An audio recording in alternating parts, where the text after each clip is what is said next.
सबैजनालाई नमस्कार। नेपाल अनलाइन स्कुलको युट्युब च्यानलमा यहाँहरूलाई धेरै धेरै स्वागत छ। कक्षा 11को सामाजिक अध्ययन तथा जीवनोपयोगी शिक्षा भन्ने जुन विषय छ त्यो विषयभित्र रहेको इकाइ 4मा पर्ने मानव तथा समाजको उत्पत्ति र विकास क्रमको पनि पाठ 3 अन्तर्गतको कृषि युगको सुरुवात र विकास भन्ने जुन पाठ छ त्यो चाहिँ आज हामी यो भिडियोमा बुझ्न गइरहेछौँ। त्यसको बारेमा हामी यो भिडियोमा चर्चा गर्दैछौँ र यो भिडियोलाई तपाईँहरूले अन्तिमसम्म हेर्नुहोला र यसमा भएका जुन मूलभूत कुराहरूलाई तपाईँहरूले बुझ्नुहोला।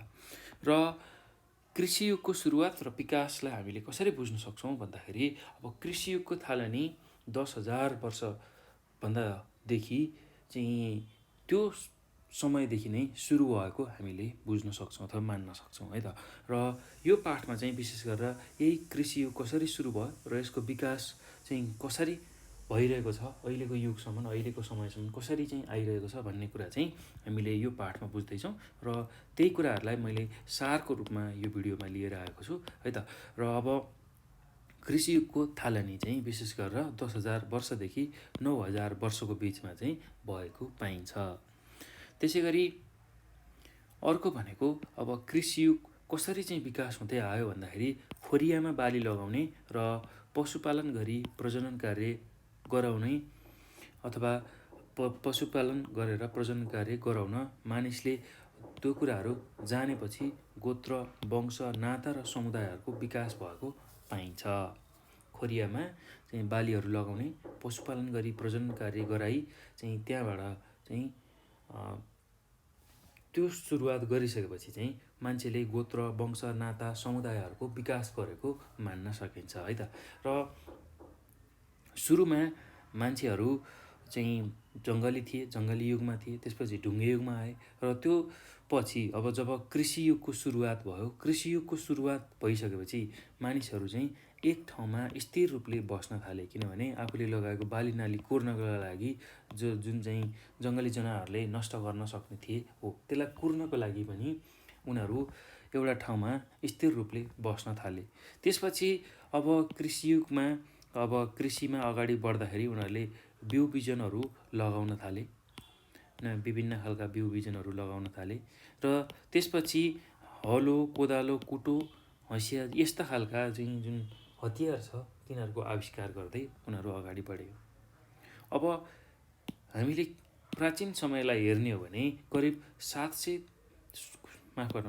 7,000देखि 6,000 वर्ष बिचमा मानिसहरूले तामाका हात हतियार प्रयोगपछि चाहिँ ढुङ्गे युगको समाप्ति भयो। प्राचीन समयलाई हेर्ने हो भने चाहिँ करिब 7,000देखि 6,000 वर्ष बिचमा चाहिँ मान्छेले तामाका हतियार जुन प्रयोग गर्न थाले, सुरुवात गरे तामाकै चाहिँ भालाहरू बनाउने, तामाकै अरू हतियारहरू बनाउन थालेपछि चाहिँ ढुङ्गे युगको समाप्ति भएको भनेर हामीले बुझ्न सक्छौँ।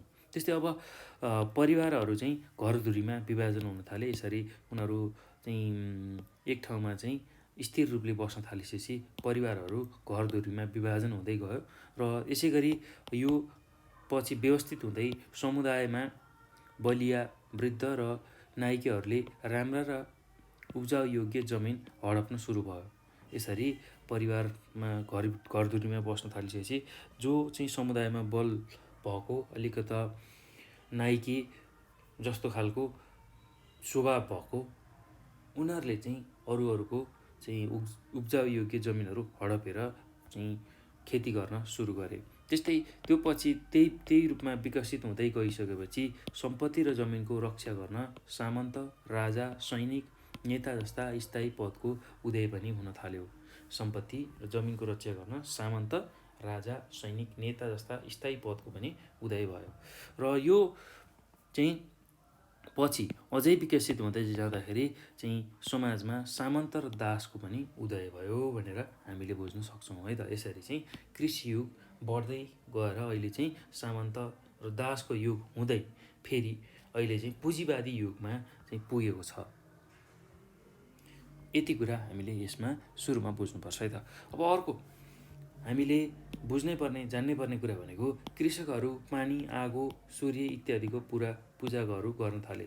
जब कृषि युगको सुरुवात भयो उनीहरूले विभिन्न हात हतियार चाहिँ जब बनाए हो त्यसकै प्रयोगले बिउ बिजनहरू लगाउने सब्जीहरू चाहिँ उगाउने, अन्नहरू उगाउने, त्यसलाई काट्ने हो, त्यो कुराहरू गर्दै गर्दाखेरि उनीहरूले आगो, सूर्य इत्यादिको पानीको पूजा गर्न थाले। त्यस्तै त्यो विकसित हुँदै जाँदाखेरि, अझै विकसित हुँदै जाँदाखेरि चाडपर्वहरू पनि मान्छेले मनाउन थाले। यति कुरा चाहिँ हामीले बुझ्नु पऱ्यो है त। अब कृषियुग, विशेष गरेर कृषियुगको बारेमा हामीले बुझ्दाखेरि, कृषियुगमा चाहिँ के थियो भन्दाखेरि जमिनबाट उत्पादन हुन्थ्यो र जमिनबाट त्यो उत्पादन कसरी हुन्थ्यो भन्दाखेरि मानव श्रमले, अर्थात् मान्छेले परिश्रम गरेर त्यसलाई चाहिँ उब्जाउ गराउँथे है त। र यही कृषियुग बिस्तारै विकसित हुँदै जाँदाखेरि विभिन्न खोज र आविष्कारका नयाँ क्षेत्रहरू चाहिँ खुल्दै गए। यही कृषियुग चाहिँ बिस्तारै विकसित हुँदै जाँदाखेरि खोज र आविष्कारका नयाँ क्षेत्रहरू खुल्दै गए। अब यही खोज र आविष्कारहरूबाट खाद्य वस्तुहरूको नयाँ उत्पादन अथवा नयाँ प्रविधिका जुन तरिकाहरू छ त्यसलाई प्रयोग गर्दै खाद्य वस्तुहरूको उत्पादन, त्यस्तै प्रशोधन र भण्डारणका लागि विभिन्न औजार तथा प्रविधिको पनि विकास हुँदै गइरहेको छ।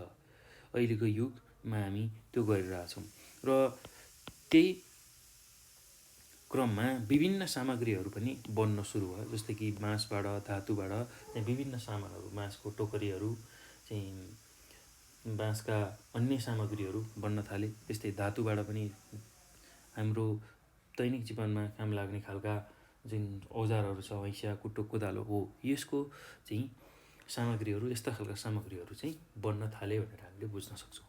अब त्यसको सँगसँगै के कुरा भयो भन्दाखेरि कृषकबाट उत्पादन भएका अन्न चाहिँ बजारमा बिक्री सुरु हुनुभयो।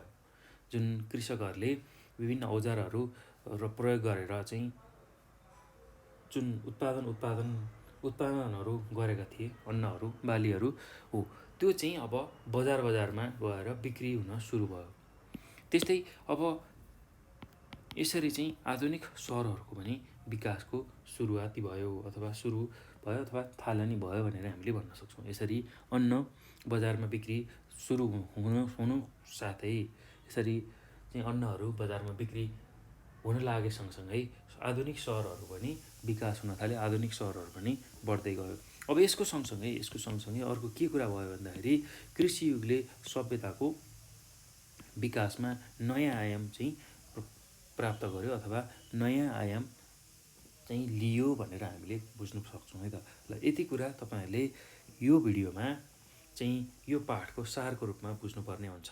कृषियुगको सुरुवात र विकास कसरी भएको रहेछ भन्ने कुराहरू चाहिँ यसरी तपाईँहरूले यति कुरामा बुझ्न सक्नुहुन्छ है त।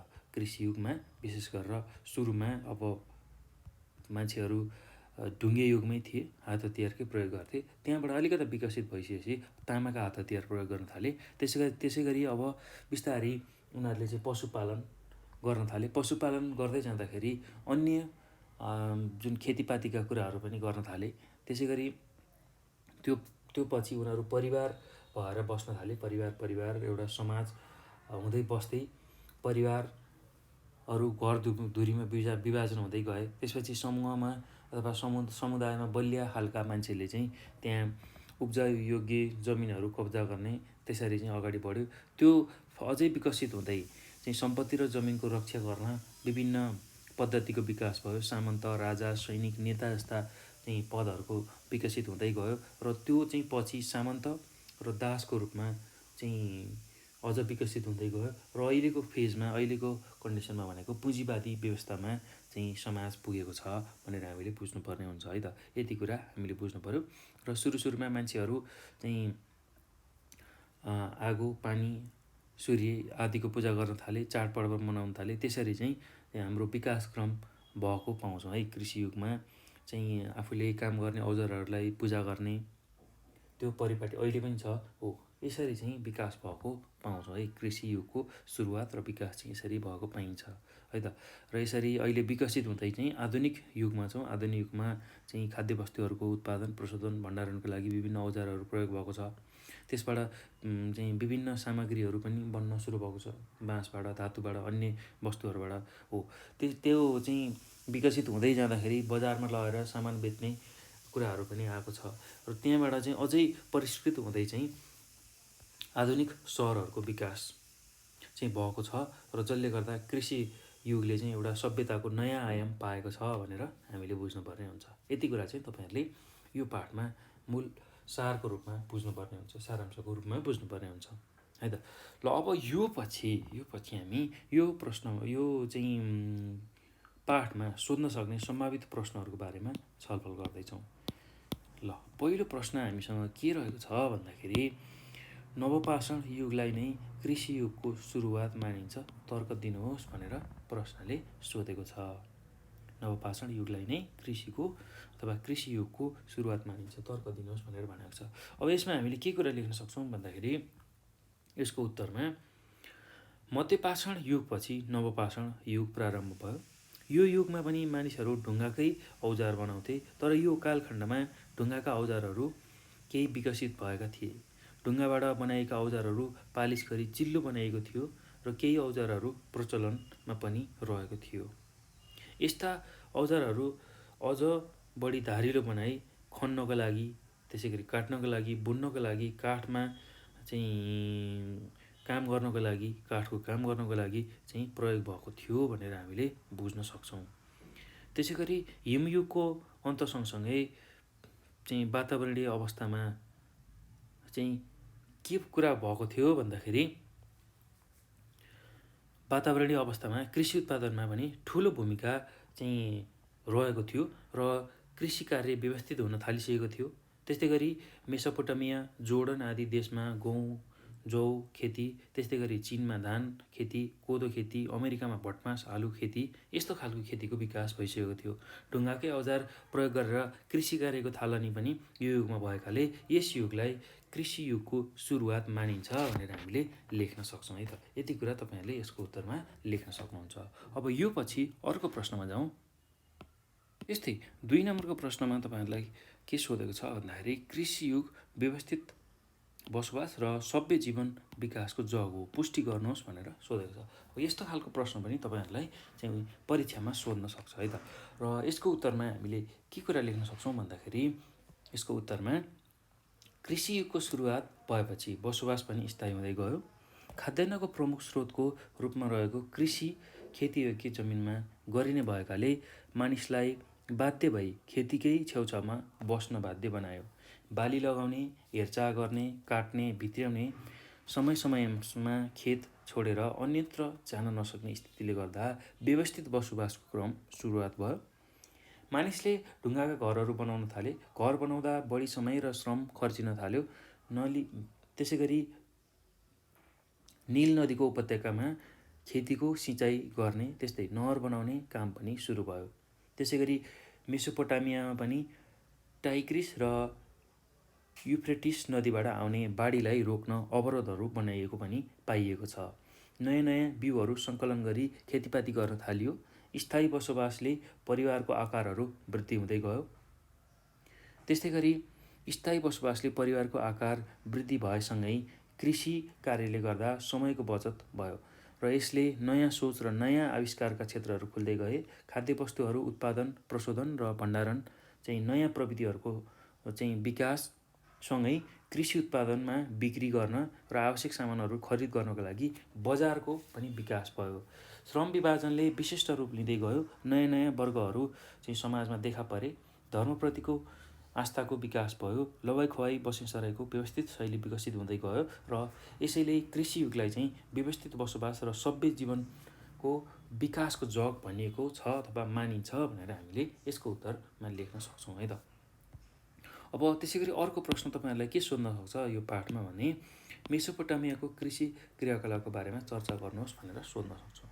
अब यसमा हामीले के कुरा लेख्न सक्छौँ भन्दाखेरि हालको इराकलाई उहिले चाहिँ मेसोपोटामिया भनिन्थ्यो। अहिले जुन इराक भन्ने देश छ हो त्यसलाई चाहिँ पहिला के भनिन्थ्यो भन्दा मेसोपोटामिया भनिन्थ्यो। अब मेसोपोटामियाको टिग्रिस र युफ्रेटिस नदी बीचको भूभाग चाहिँ उर्वर माटोले बनेको थियो अथवा यो क्षेत्रमा चाहिँ उर्वर खालको चाहिँ माटो भएको हुनाले यसलाई चाहिँ फर्टाइल चाहिँ ल्यान्ड अथवा फर्टाइल रूपमा चाहिँ चिनिन्थ्यो, फर्टाइल ल्यान्डको रूपमा चिनिन्थ्यो। अब यो क्षेत्रको माथिल्लो भागमा चाहिँ विशेष गरेर जङ्गली भेडा, बाख्रा, गाईबस्तुहरू चाहिँ पाल्ने गरिन्थ्यो। यहाँ गहुँ र जौ जस्ता खेतीहरू पनि गरिन्थ्यो।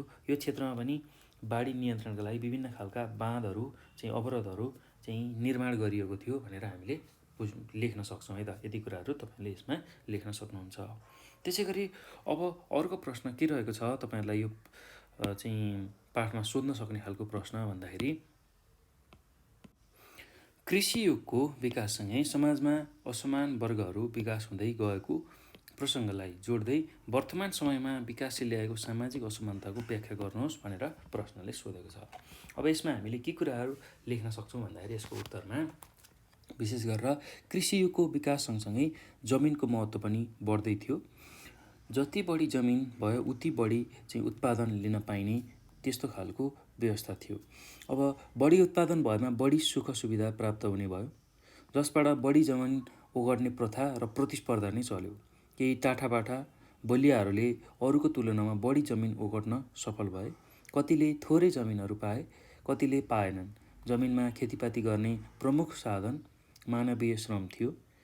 जमिन धेरै हुने र जमिनहरू नभएकाहरू बिच चाहिँ त्यहाँ एउटा असमानता चाहिँ कायम भएको थियो र बढी जमिन भएकाहरू जुन जमिनदारहरू छ उनीहरूकोमा चाहिँ जमिन नभएका मान्छेहरू चाहिँ श्रम गर्नको लागि अथवा श्रम गर्नको लागि गुजारा चलाउनको लागि जाने गर्थे।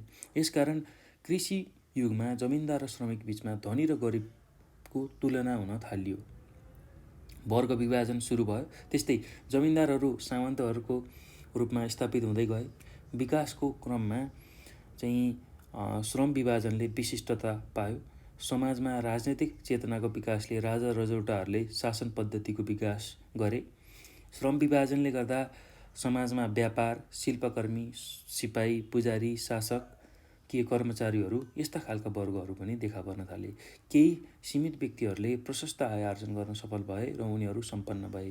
केहीले उचित अवसर पाएनन्, स्रोत र साधनमा पहुँच पुगेन, उनीहरू निर्धन भए। यो विकासको क्रमले हाल समाजमा धनी, गरिब, भूमिहीन, त्यसै गरी भूमिपति, किसान, मजदुर, निर्धन, पुँजीपति आदि वर्गहरूको चाहिँ उत्पत्तिले सामाजिक असमानता ल्याएको छ भनेर हामीले लेख्न सक्छौँ है त।